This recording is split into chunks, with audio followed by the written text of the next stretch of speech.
Chaos is order. Order is chaos.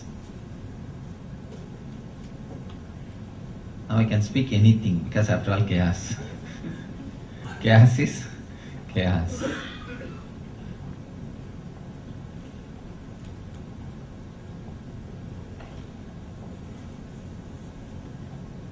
Wonderful subject. Chaos is order.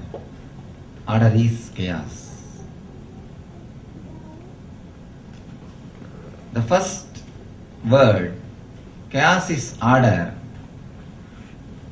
When I say the word chaos is order, I speak about the macrocosm, the Brahmanda, or the universe.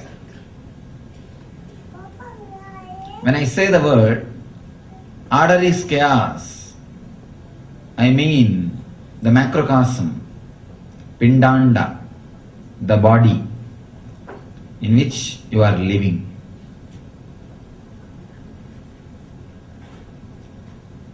Order is chaos. Chaos is order. You can say in any way because after all it is chaos. There is no need to express the chaos in a clear way. Chaos is chaos is chaos. Whatever way you express, it is that.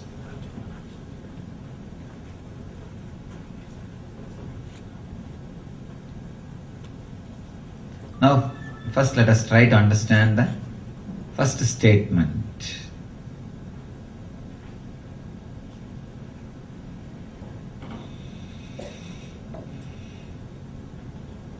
Chaos is order. It is about the macrocosm or the cosmos,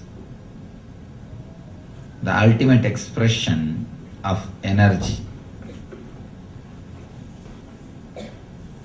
Today somebody presented me a beautiful book on quantum physics.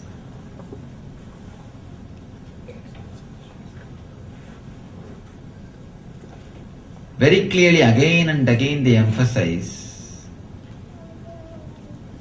whether it is energy in the atom or the energy in the cosmos. It is totally chaotic. In that chaos, there is some order. Whether it is a whole universe or it is one atom, there is some big chaos. In that chaos, some order which you can't even imagine. You see, when chaos moves in an order, it creates something called consciousness or intelligence. Anything chaos will be wild, energetic. Anything which has got order will be dull. Even in your life you can see. Anything chaos, anything wild will radiate energy. Even you can see when the kids are let free, when they are wild, they radiate so much of energy. Why to go about kids? In your own life, if you are allowed to break some rule, even if it is a small rule, you feel so much of joy and you radiate so much of energy. If some order is broken, immediately you radiate energy.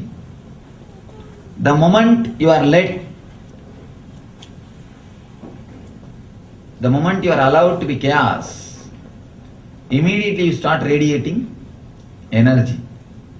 Chaos is directly related to energy. The wilderness is directly related to energy.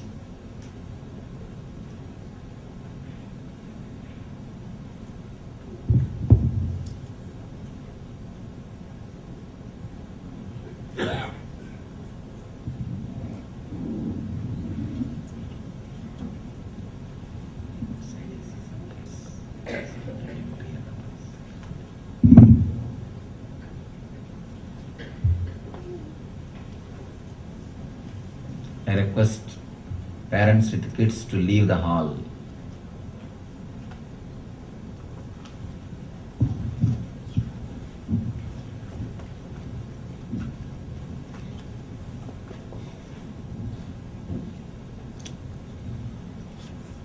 because now we have enough of chaos.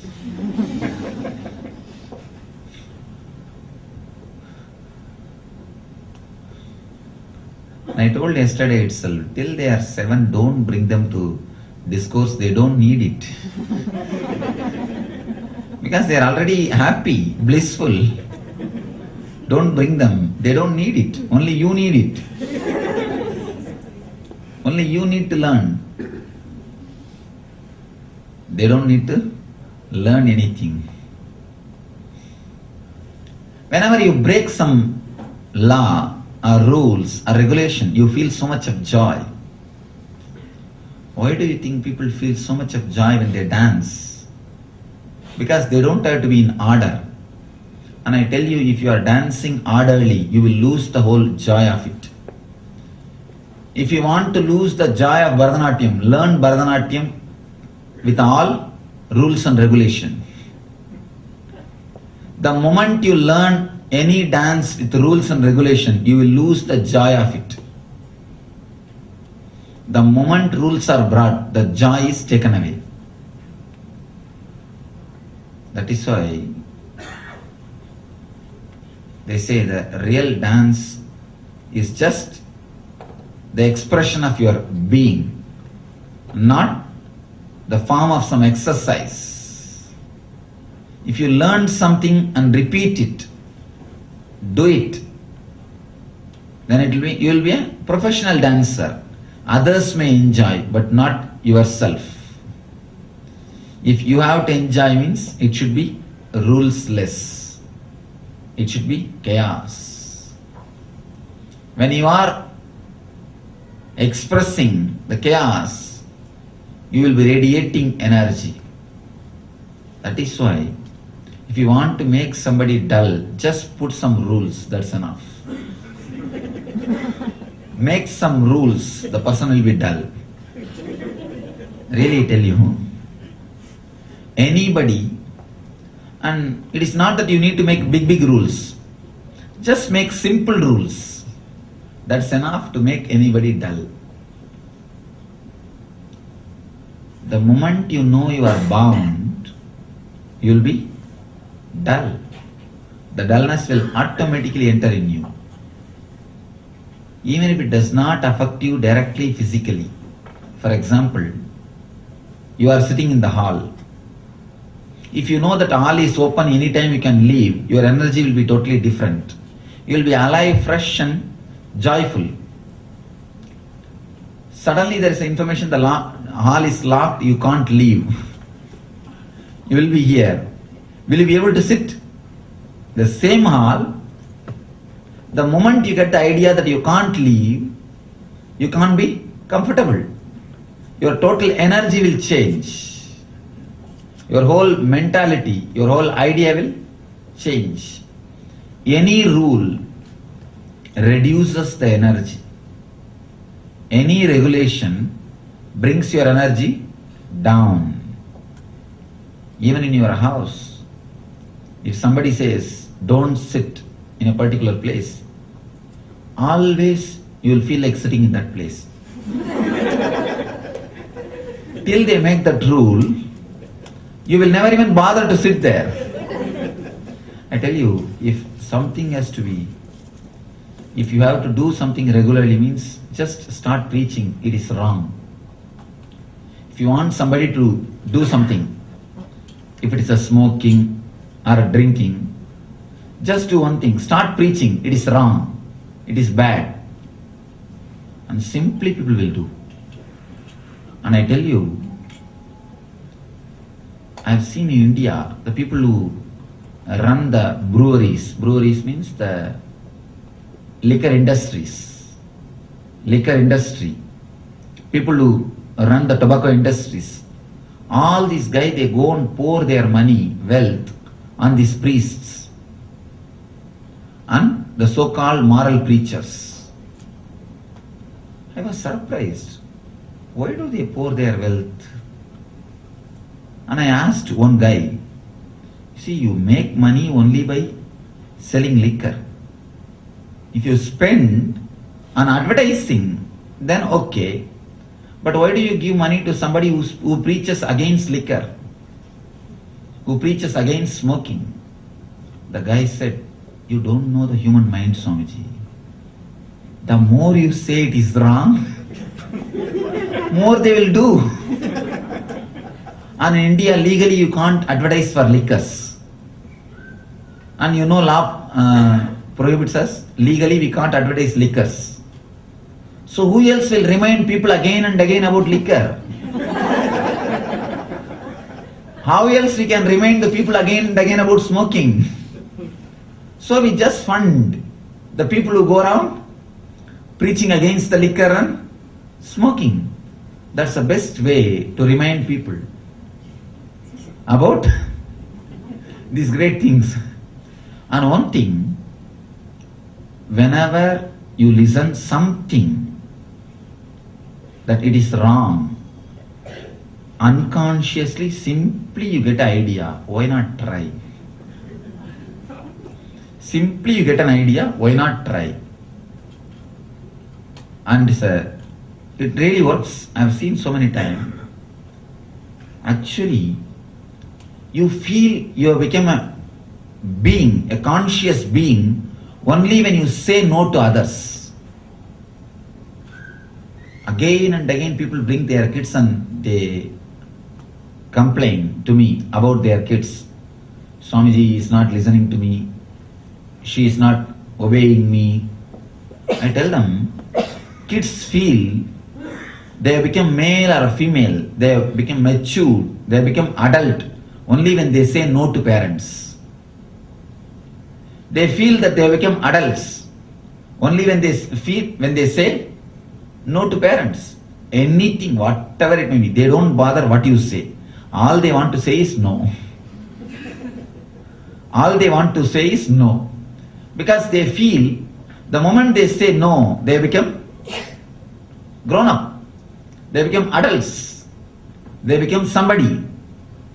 And the psychology continues to exist till you die. Even in your case, the moment you have a chance to say no, you feel you are energetic, you are alive. You feel the life only when you can say no. If you can, if you have the power, you will say no to the whole world. Because every time when you say no, you feel you are great. You are something more than others. If you can, you always try to say only no. Because that is the only word which is easy and very comfortable. A small story. One person was considered as a fool in that whole village. Whole village thinks he is a great fool. And nobody respects him. Continuously, they again and again and again they say that you are a fool, you are a fool, you are a fool. And once somebody listens that again and again, naturally he will become a fool. Anyhow, one enlightened master was passing that village. This guy went to that master and asked him, you see, the whole village again and again says I am a fool. Please help me. Why don't you do something so that I'll become intelligent? Teach me some technique or mantra so that the whole village will accept me as an intelligent man. The master said, don't do anything, just one small thing. Very small thing. Tomorrow onwards, just start criticizing everything. If somebody comes and stands in front of you with a traditional cloth, start criticizing. Hey, what are you wearing? Still like old fool. Nonsense. If somebody comes in front of you with a modern dress, say, what are you doing? Disrespecting our tradition. What type of clothes you are wearing? If somebody comes and says, oh, what a nice moon. What is there? What do you know? If somebody comes and says, oh, there is nothing today. No, today is a Amavasya, new moon day, no moon. What is there? What do you want to see? What is there? You just start criticizing. Don't do anything. It's a simple thing. Anything anybody says, just criticize.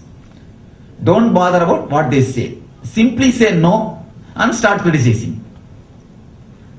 The guy said, no, I don't have so much of courage. I can't criticize like this. Anybody and everybody. Master said, do you want to become intelligent or not? Do you want to become wise man or not? The guy said, yes, I want to become wise man. I want to become intelligent. Then do this one thing. Do this one thing. I'll come back after a month. Then I'll talk to you again. This guy started doing. He simply started criticizing everything. Whatever comes in front of him, whomsoever comes in front of him. If somebody says, oh, what a beautiful rose, he starts criticizing. What do you know about it? What is there? After all, tomorrow it will not be there. What is there in the beauty? He started criticizing. If somebody says, what is this? This rose is not at all beautiful. Tomorrow it will go away. This guy starts speaking. What do you know? Today why don't you enjoy? Why are you bothering about tomorrow? He started just criticizing. Anything said, he has got something against it. After 1 month, the enlightened master, same master, came back to that village and he was shocked because that fool is now surrounded by so many disciples. Now the fool is sitting under a big tree and so many disciples are sitting at his feet.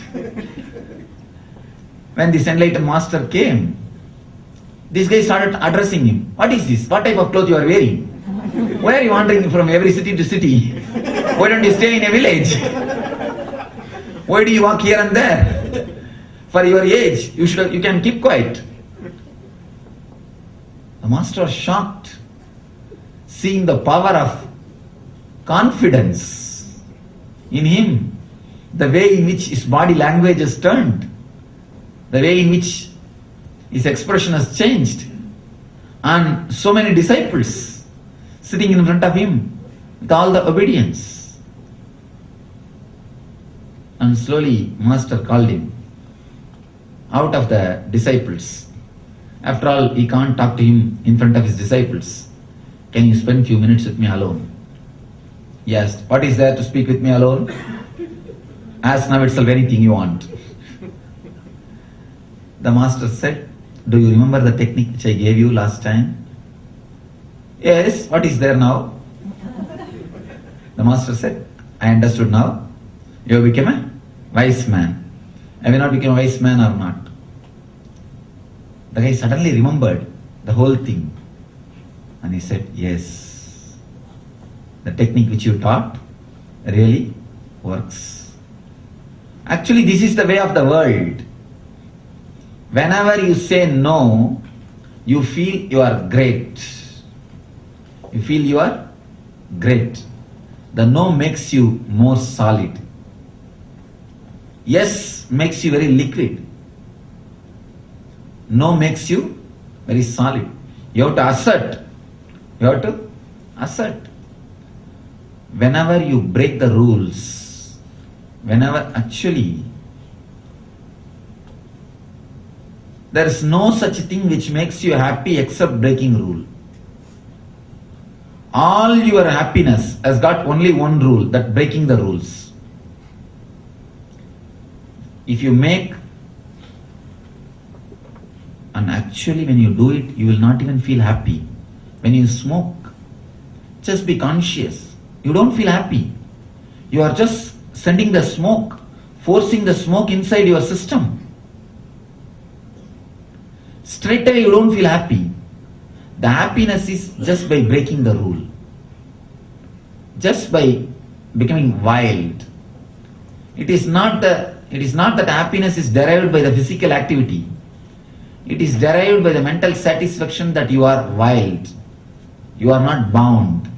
You are something more. Almost all your happiness, if you scan consciously, you can understand, comes only when you break the rules. So joy or the bliss is always in wilderness. The energy is in chaos.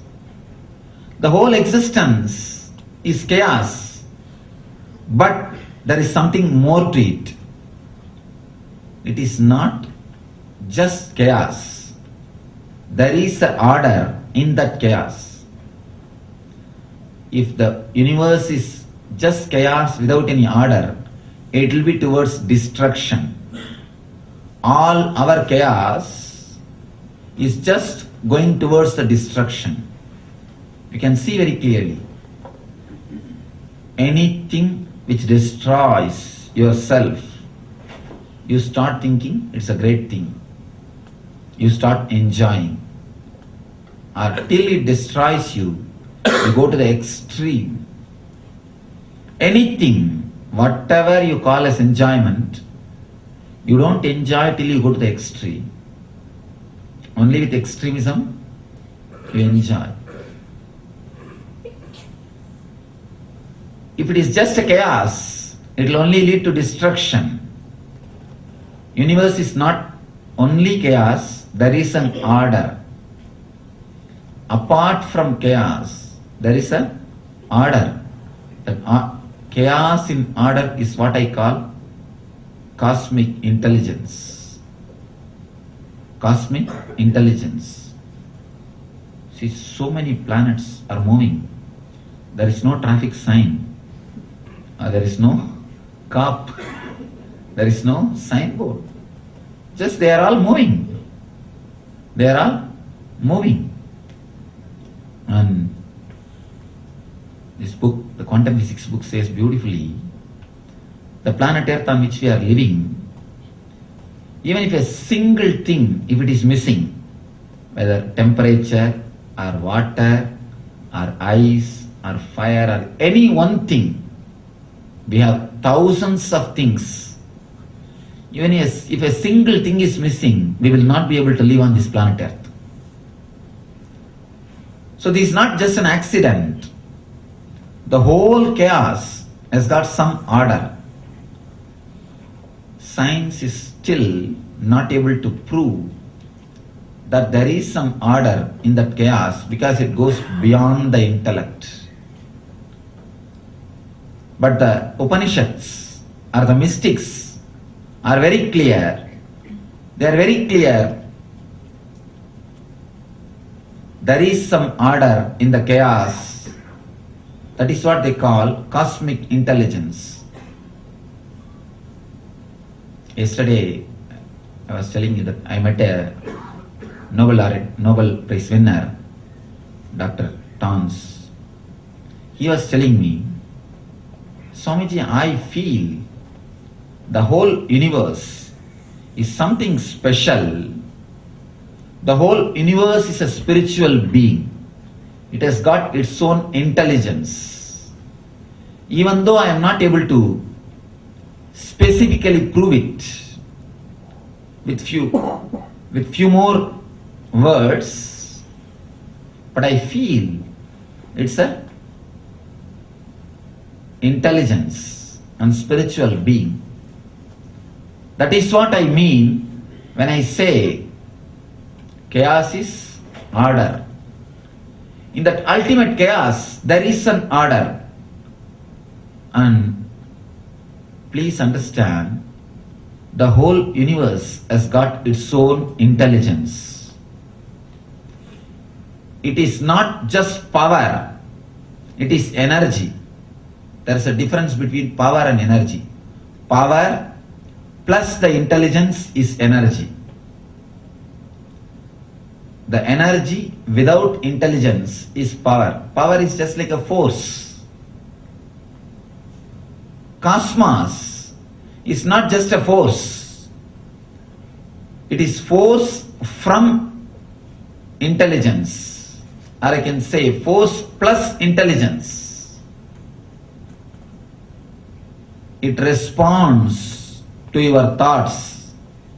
It responds to your being.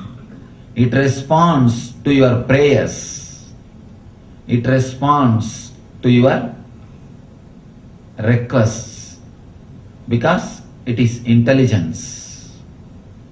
Somebody goes to Buddha and he asks, who is the creator of universe? Buddha says, the universe itself is a creator.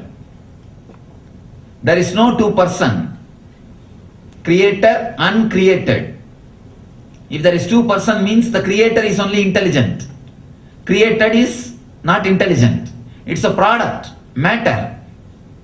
And he says beautifully, the creation itself is a creator. The cosmos itself is a creator because it has got its own intelligence. It's a living energy. You are sitting inside a living energy. And I tell you, that is what the Taittiriya Upanishad, one of the wonderful Upanishads says, Atma Akasha, from the Atma comes the Akasha. Akashat Vayuhu, Vayor Agnihi, Agner Apaha, Apa Pritvihi, Pratibhyor Annam. Let me translate this aphorism, this sutra. From the consciousness or the Atman or God, whatever you call, from the ultimate consciousness came the ether. From the ether came the air. From the air came the fire. From the fire came the water. From the water came the earth. From the earth, living, the anna. Anna means the food or the fuel for living beings. This is the way the existence has happened. And logically, if you see, we are able to relate more with this than the evolution theory. Mystics always emphasize we have come down. The biologists are speaking, we have grown up. Mystics say we have come down from God. God is the origin. Scientists say monkey is the origin. Chimpanzee is the origin. And see the throne. Who is offered the throne? Who is sitting in the throne? Mystics are putting the God on the throne. Scientists are putting the monkey on the throne. And of course, the modern day people who are able to think without any prejudice, they agree that we are not from monkeys. Surely we are not from monkeys. Because the breakthrough looks too big. If we are from monkeys, then all monkeys should have become human beings. It has not happened. Or the human beings should have become superhumans by now. Because for too long, we are just in the human level. See, thousands of years, I can say even millions of years ago, we became human beings. Now for millions of years, no change. We are just vegetating. All we did is, we invented few cars and few bungalows, that's all.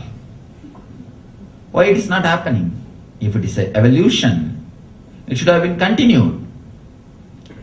So today, a lot of people are questioning the evolution theory. Questioning the evolution theory. And mystics again and again emphasize, we are from consciousness or God. And Buddha says, the whole existence itself is living energy. It is living energy. It is intelligence. It has got its own intelligence. It is self-created. There is no creator, created and creation. If these three things are there, naturally the creation doesn't have intelligence. Only the Creator will have. Creator is the owner of intelligence. He handles the whole thing. But world doesn't seem. And I can be sure, single man can't sit and control the whole thing. Single man can't sit and control the whole thing. Whatever size of the laptop or a computer he has got, I don't think he will be able to manage the whole thing. It is not that Creator is separate from creation. The creation itself is Creator, or the Creator is creation. It is intelligence expressing itself. And we can ask, yes, it's okay, but what are we going to do, knowing all these ideas? Now let us come to the practical aspect. As long as you believe that what you see as universe is material, mechanical, without any intelligence, you have nothing else to achieve in the life. If you believe it is material, it is mechanical, it has no intelligence, then naturally might is right is the ultimate law. Might is right is the ultimate law. There is no justice. There is no need for anything. Just all of us can fight wars, and the person who owns will be the leader of the planet Earth. That will become the ultimate law. Believing the world is only a matter is the basic mistake or the basic wrong thing. That is the basic root for all terrorism and violence on the planet Earth. That is going to create only more and more confusion. As long as you believe the universe is just a matter, just a dead thing, be very clear, it is going to create only more and more power thirst. People are only going to become more and more violent, terrorists. They are only going to more and more jump on others, because the person who might is right. Always the people who say who owns, they are the owners. No justice, no clarity. Everyone will start living in their own way. Only when you realize the universe has got its own intelligence, it is a spiritual being, the seed for peace, the basic idea which supports peace is created or encouraged. Only when you understand, your thoughts are responded, your way of life is rewarded, your prayers are answered, there is a living entity, there is a living intelligent force, there is a cosmic intelligent force. Only when you understand it, only when you understand there is an order in the chaos, you can realize, you can work for peace, bliss, spirituality, or whatever you call as a good thing on the planet Earth. You see, in the whole world only there are two minds, two mental setup. Only two mental setup.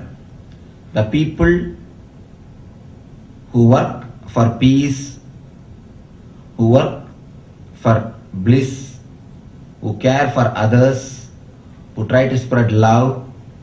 The sattvic people, we can call spiritual people. This is one mental setup. The other one, the politicians. People who just want to own. People who just want to rule. The whole world you can categorize as two part. Only these two. Be very clear. There is no third category. Either you want to own and rule, or you want to spread love and peace and bliss.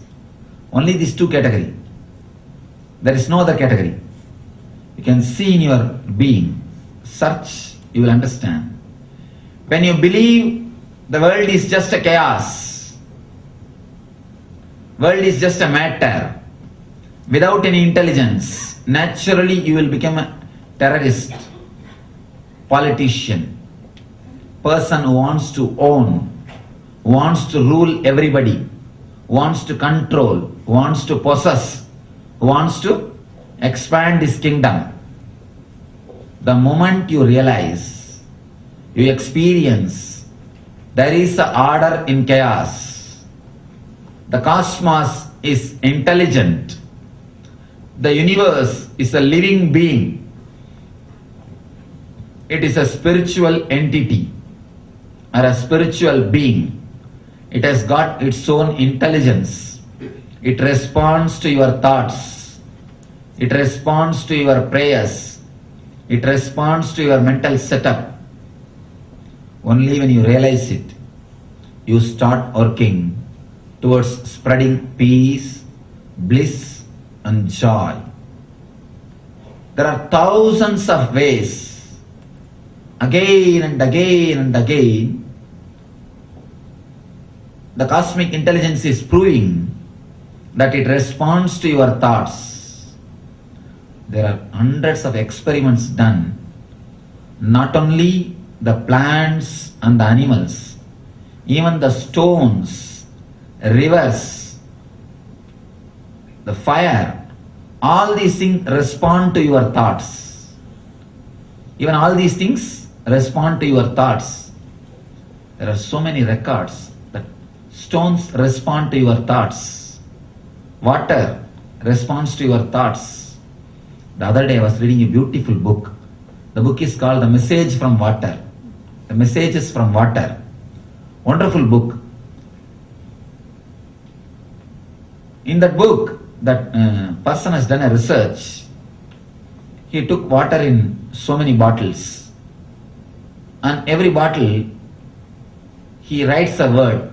On one bottle he writes the word love and peace. In the another one bottle he writes the word terrorism, violence. Third bottle he writes the word anger. In another one bottle, God, awareness, consciousness. Something like that. He creates so many bottles of water. And he puts the bottle of love and peace, sits in front of it and chants the word love and peace for some time, creating that emotion. Then he crystallizes that water and looks that water through microscope. And the result is something. Next, he sits in front of that bottle anger and he creates that same emotion. Then he crystallizes that bottle and looks that through microscope. And the third, he takes a bottle of water and chants the Quran. Then he crystallizes that water and studies it. And you will be shocked to see the results. I read that book. Not only I read that book, I saw the results with my own eyes. When I saw the pictures, I was shocked. The love and peace, that bottled water, when he looks through the microscope, just like a gems and diamonds, it looks so nice, shining. And not only that, very clear cut view. And when it comes to the bottle of anger and violence, it looks almost like a ghost. Not clear picture. And it looks vague. And even if you see the picture, you feel like that you get disturbed. When it comes to the word Quran, that bottle Quran, a complete picture of Mecca is appearing. How the Mecca is built. The Mecca temple is built. Just like that same, the plan of the Mecca temple is there and that water. Of course, I was also not ready to believe, just like you all.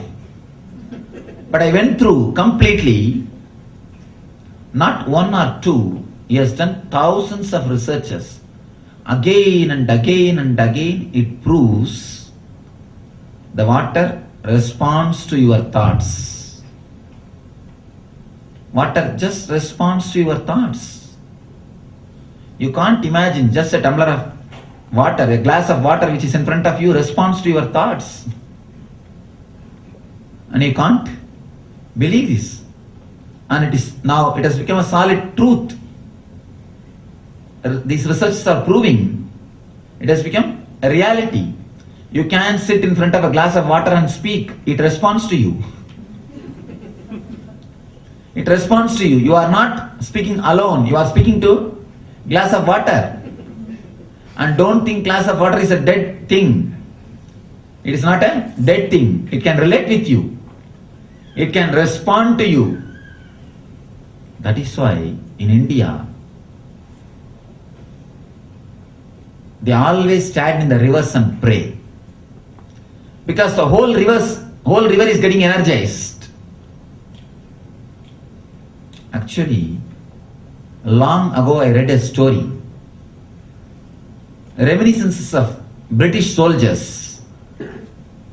I was not able to understand that story. Only when I read this research I was able to understand. Let me tell that story. You will be able to relate. Whenever they come from England to India, they bring water from England by ship. When they come through ship, maybe it takes a month or two. When they come, they bring water from England. That will always get spoiled. They say, they write, that always gets spoiled. That will get spoiled. After 10 days or 15 days, they can't drink water. They will have to go for some other thing. They will have to find something else. But whenever they go from India, the water which they take from India, it never gets spoiled. It will always be there till they reach England. Not only till they reach England, even after that, it will be there. And they were not able to find out why. Then they understood. They are taking the Ganga water. They always go from Calcutta. Calcutta water supply is from the Ganga river. From the Ganga river only they are carrying the water. Then they understood. The water of Ganga, not only holy by faith or belief, it has got a power to clean itself. Automatically it cleanses itself. It rejuvenates itself. It kills all the bacteria. It rejuvenates itself. They did a research on Ganga water and they come out with a report. It cleanses itself automatically. How can this happen? Now after reading this research I understand, if one person sits in front of a glass of water and chants 10 minutes some good word, if that can change the energy of the water, means millions of people standing 24 hours in that river and chanting the holy mantras and the prayers, offering their devotion, what would have happened to that river? The whole river has become a living energy. That is why in India, they don't call a river, the Ganga as just a river. They call Ganga Mata, Mother Ganga. They worship that river just like a living being. When I read that research, the book Messages from Water, I was shocked. I was able to correlate. What would have happened to that river Ganga? Everything in the universe responds to your thoughts. When you understand that, instead of trying to own, trying to expand your boundaries, instead of trying to expand your borders, you will try to expand your consciousness. If you feel the whole world is chaos, then naturally you will think, what is there? When everything is chaos, how much I can, let me catch and live. All you will get is, you will be just inspired to live with the idea might is right. Only when you understand, no, there is an order in the chaos. There is an order in the chaos. It is intelligent. Only then you will start working. You will start moving in the direction of peace and bliss. When you realize the whole universe is intelligence, the moment even if you start believing, trusting, the universe is intelligence, it has got its own intelligence, you can simply relax trusting it. The surrender can simply happen to you the moment you realize the truth. The cosmos is intelligent. The universe is intelligent. As long as you realize the universe is intelligent, you will always try to hold on to your seat. You will always try for your seat. Not only in politics level, even if you go to spiritual masters, I have not seen any other institutions suffering so much with politics like spiritual institutions. I tell you, all spiritual institutions, the so-called spiritual institutions, filled so much with politics. The so-called spiritual people, they are the real atheists, I tell you. If you want to see an atheist, go to Indian temples and see the people who do that worship. You can see. Every day they touch that idols. Every day they touch that gods and goddesses statues. So slowly, by and by they take it for granted. And they lose the idea it is divine. And a person who goes once in a while, he feels so much of ecstasy in front of that God and devotion. The people who stay there, they forget it is God. They always think it is only stone.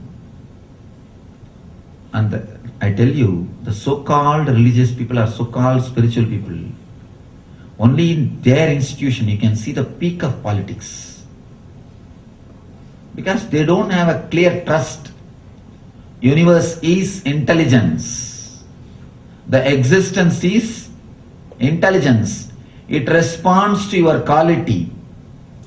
It responds to your state of being. When you don't understand that, you try to do politics. You think you can catch hold of some seat by your cunning games. I tell you, it is the state which has to bring status. It is the state of your mind which is supposed to precede the status of your life. If just the status is achieved and state is not achieved, two things, understand? The state and the status. State of your mind means the maturity. The status of your life means the external comforts. If the status is achieved without achieving the state of the mind, you will always have a problem. I have seen so many poor guys living in a big bungalows. They will have status, they will have wealth, but they will not be rich. Richness is something more than wealth. When you have the state and status both, only then you are rich. If you trust the existence is intelligence, there is order in the chaos, you will work to achieve the state of the mind. Then automatically status will follow. I assure you, if you achieve the state of the mind, if you are worthy, simply things follow you. We always blame the God. We always say, for my qualification, I think I should have achieved a lot more, Swamiji. But God didn't. God was partial. He didn't give me enough chance. He was partial. Ask everybody. This will be the introduction of their biography. For my capacity, I should have achieved a lot more, Swamiji. I should have been somewhere else. I am sitting here because God did not give much chances to me. And I was not given chances. God was partial. And actually for us, God is a dustbin. Anything achieved, we take the credit. Anything which did not happen, not achieved, the blame goes to God. You try to find somebody to put blame. When you can't find anybody, better to put it on him, because nobody sees him. And after all, he will not go to court. You know for sure, he will not go for defamation case. So you can always blame him and be comfortable. So you just say, he did not give me enough chance. We don't understand the universe is intelligence. How much you can handle, that much only is granted. Many people come to me and they ask me, Swamiji, please bless me to have more wealth.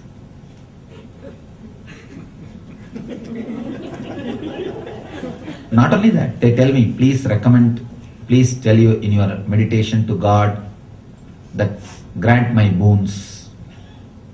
Recommendation through me. Please tell Swamiji, because you are the begotten Son of God. You are close to Him, you have a heart line. When you discuss with Him about all the matters, please put a word about me also and tell Him to do something. I always tell people, He is so compassionate. You see, if you feel that He has fulfilled your boons, He is great. If you feel that He has not answered your prayer, and He is much more great, understand? He is not answering your prayers just because of compassion.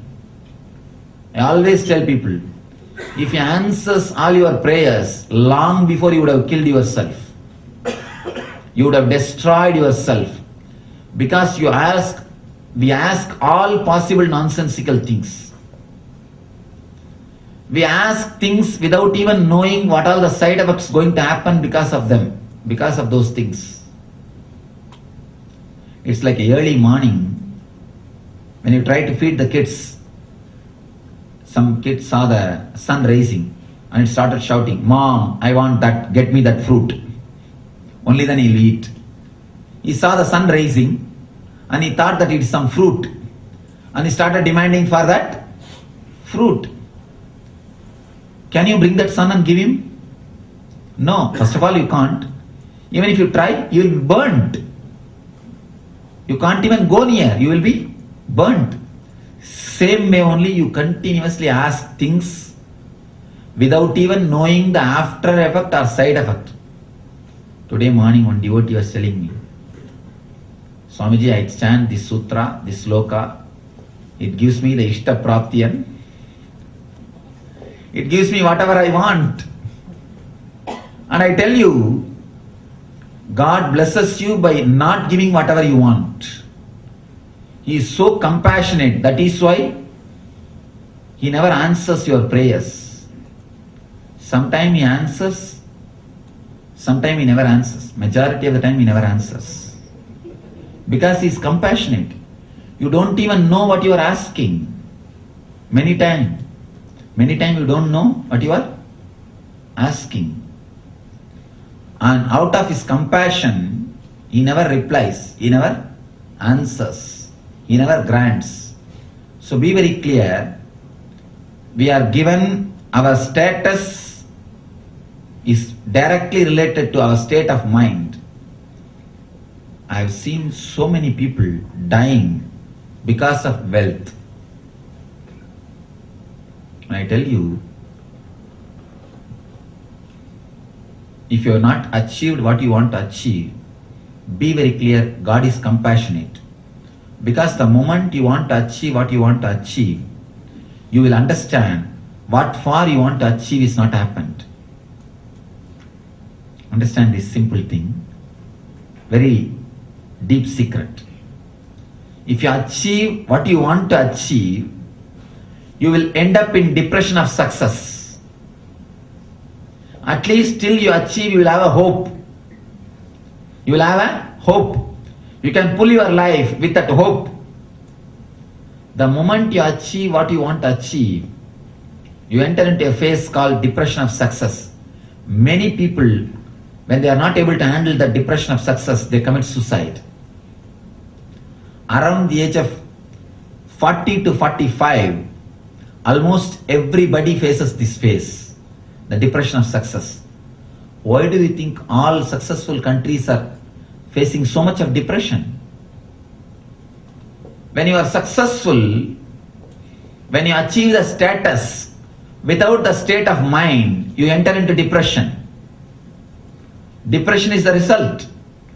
You can't handle the wealth which you are having. You can't handle the power which you are having. Without working for buddhi, when you work for Shakti, you end up in depression. Please be very clear. Two things, Shakti and buddhi.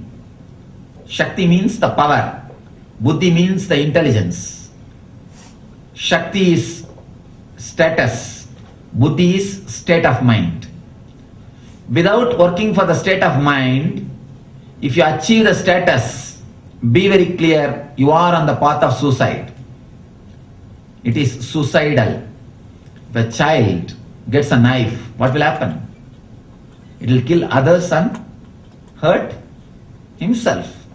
Same way, without achieving the state of mind, if you achieve the status, be very clear, it is suicidal. Only when you trust there is the order in chaos, the existence is intelligent, there is a spiritual being, what you call as God or Holy Ghost or Brahman, Shiva, Vishnu, whatever name you may give.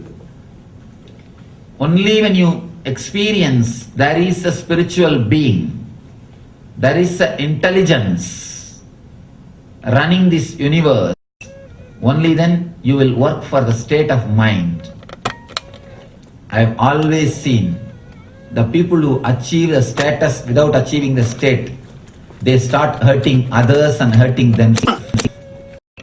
All the violence on the planet Earth is just because you achieve the status without achieving the state.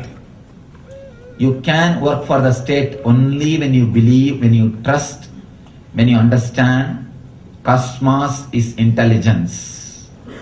There is an order in chaos. If you just understand everything is chaos, you will become cunning politician, or you will start expanding your boundaries. Only when you understand there is an order in the chaos, you will start turning towards inside. Next statement, wonderful statement. Order is chaos. The first statement is chaos is order. Next is order is chaos. There is a beautiful Zen story. A disciple goes to master and asks, Master, please explain to me how you started, how you traveled, how you attained the ultimate experience. The master says, when I started, mountain is a mountain, river is a river, and tree is a tree. When I was traveling, mountain is not mountain, river is not river, tree is not tree. Again, when I attained, mountain is mountain, river is a river, planet, the tree is tree.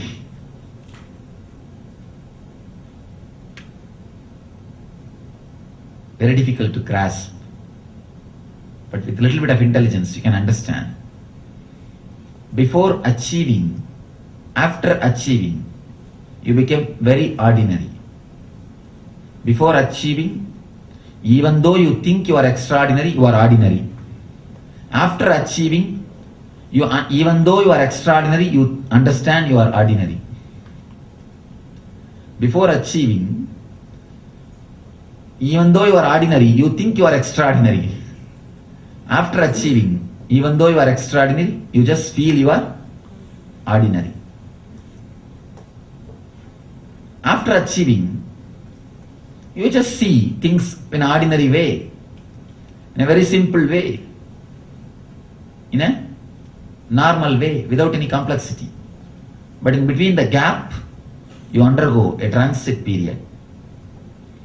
Same way, once you achieve the experience of what I call the cosmic intelligence or the intelligence of the universe, once you experience the universal force is not just a force, it is intelligence also.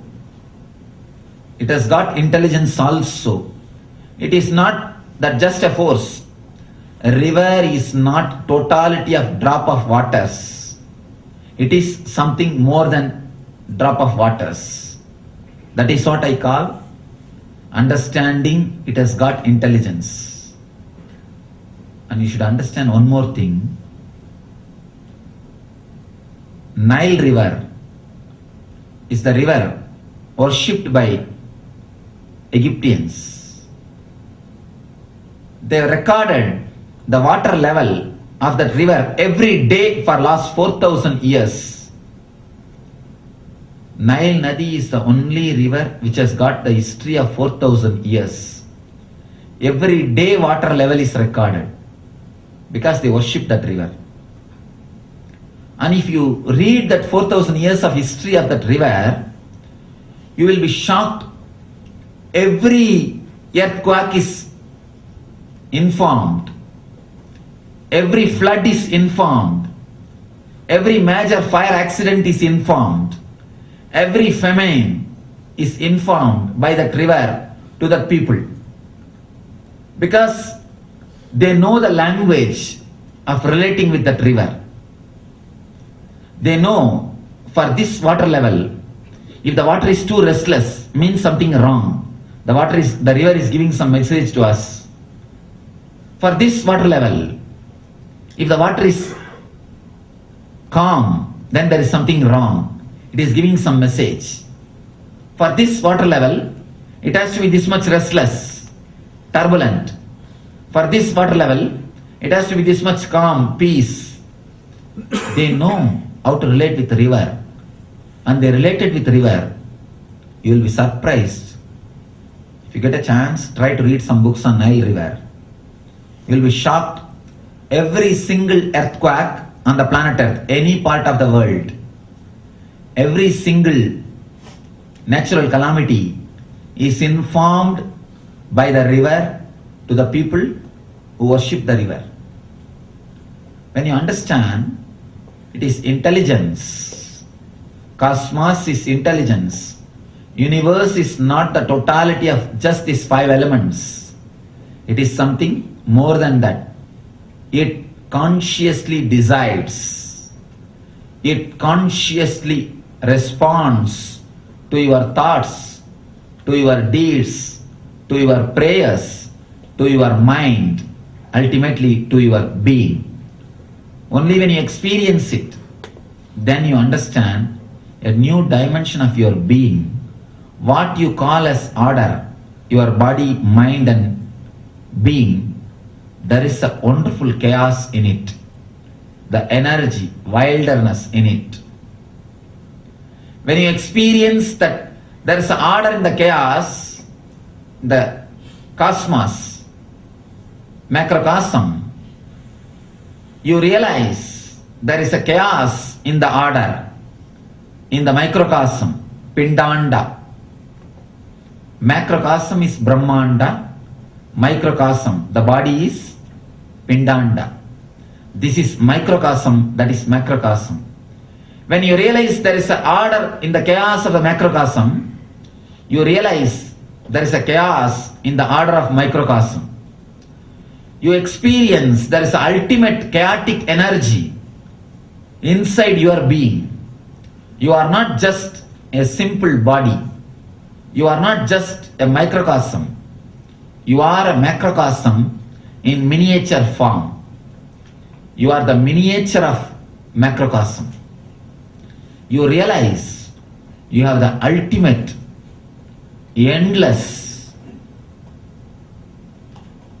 ocean of potential energy in you, just like universe. When you experience there is an order in the chaos, you experience there is a chaos in your order. You experience you are something beyond, you are something more than what you think. As of now, you think you know about everything about yourself. That is why you think you are very orderly. If you have just combed your hair, brushed your teeth, and washed your clothes, took bath, you feel you are very orderly. You are in order. You think everything of you is under your control. You are integrated. You are okay. You are just in order. You know your boundary. Always we feel we know our boundary. We know our limits. We know what we can do and what we can't do. Who we are. And very order. There are a lot of perfectionists. I call the perfectionists as neurotic people. Perfectionism is a straight way to madness. If you don't like somebody, if you have some enemies, just give them some books about perfectionism and inspire them indirectly to become perfectionists. That is enough to put them into hell. See, nothing else is necessary. With the concept of perfectionism, wherever you go, you will carry your hell. A person who is perfectionist can't be happy anywhere. Wherever he goes, he will find some fault. There will be some problem. Even if he is here, you will start thinking, why Swami has not combed his hair? Why one side is back side and other side is front? And his clothes are like that. I should tell him when I go near him. And why this cloth is like this? One side is high and one side is low. He will come up with something. And if you want to put somebody into hell, somehow, with little difficulty, teach them perfectionism. That's enough. You think you are perfect because you think you know your boundary, your order. That's why you think you are order. When you experience the cosmic intelligence, the order in the chaos, you will realize there is something more than what you think as yourself. You will realize the chaos in the so-called your order. The more mind you have, more you will be perfectionist. Please be very clear. The more the ego, the more you will be orderly. I tell you, now I understand why they use in English for orderly and order. For both they use the same word. Because both are related to ego.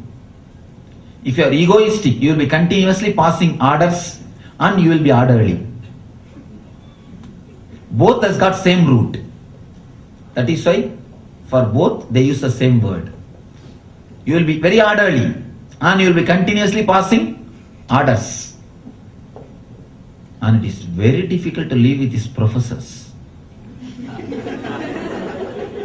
If your wife or husband is a professor or a teacher, be sure you will not go to hell after death.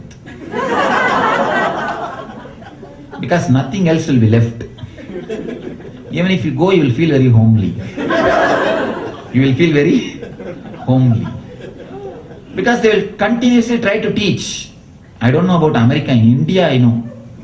In India, I know they don't come out of the teachership from the, when they come to the house also. In the house also, they continuously go around with their long stick. It's very difficult to live with them. Especially if your wife is a teacher. And especially philosophy professors. Ordinary, okay, philosophy professors. And being professor itself is enough. Of course, in India I am telling. I don't know about the Western structure in India.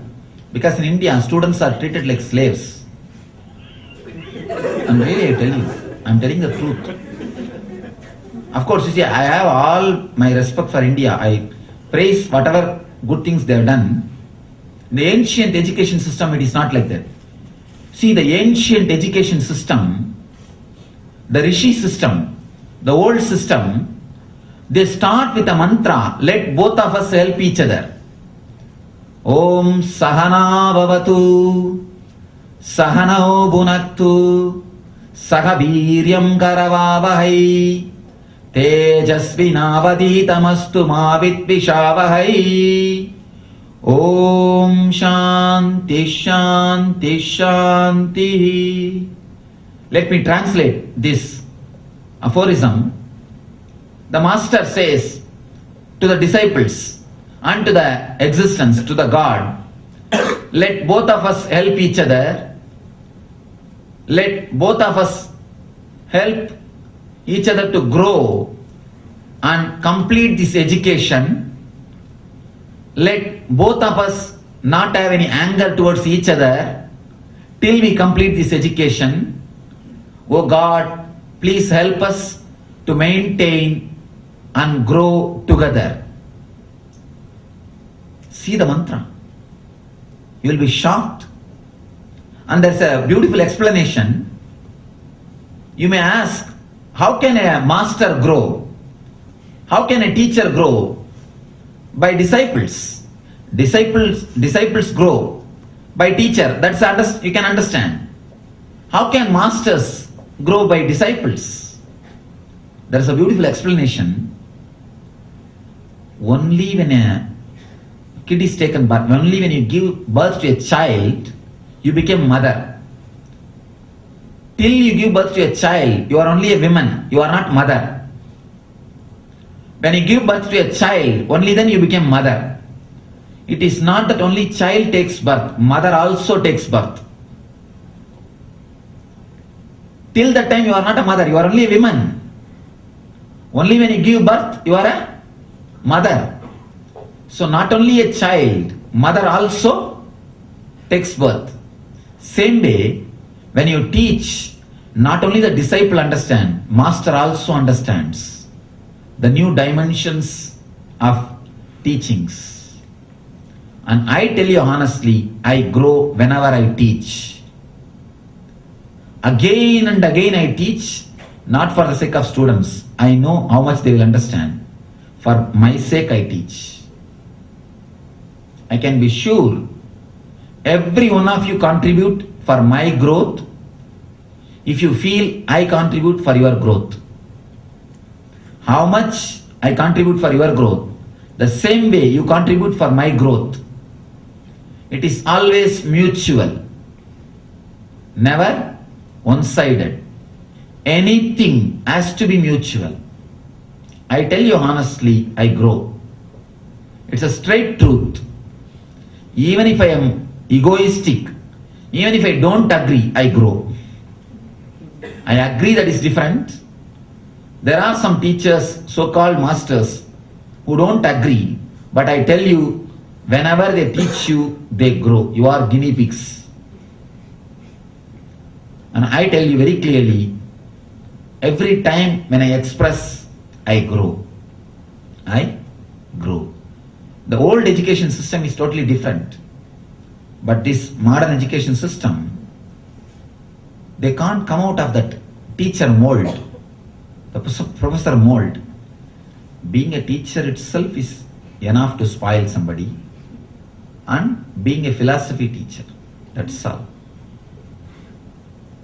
You can't live.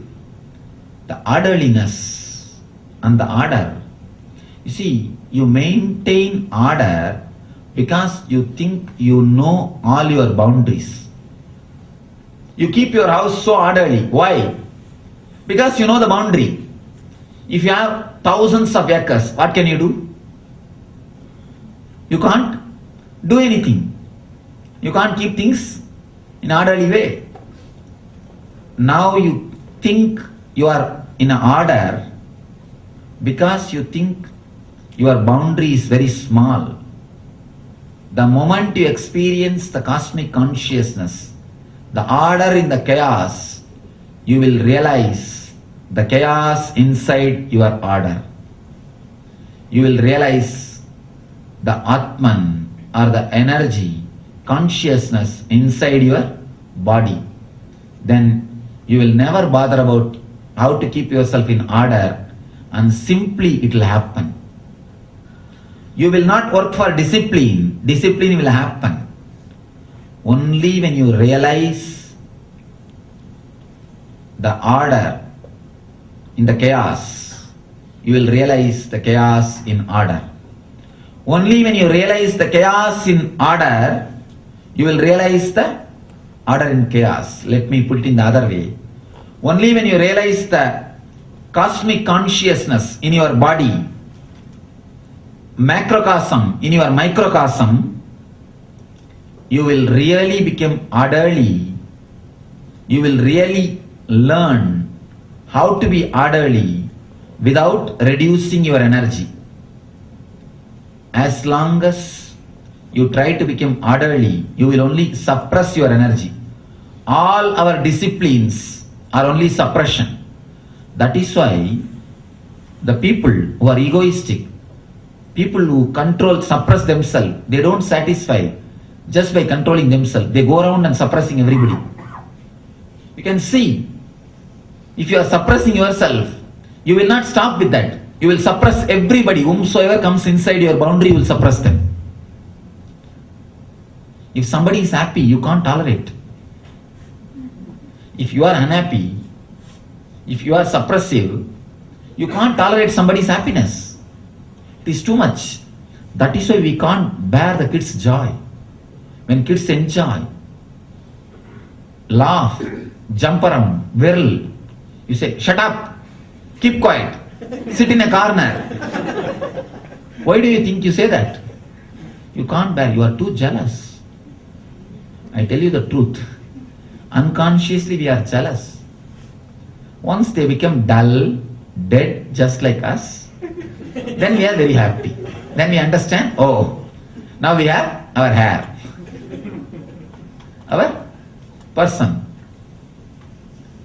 Anything, when you are suppressive, you suppress others also.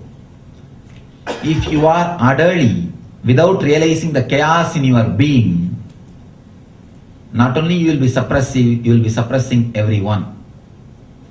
So realize the order in chaos, the macrocosm, you will become a spiritual being.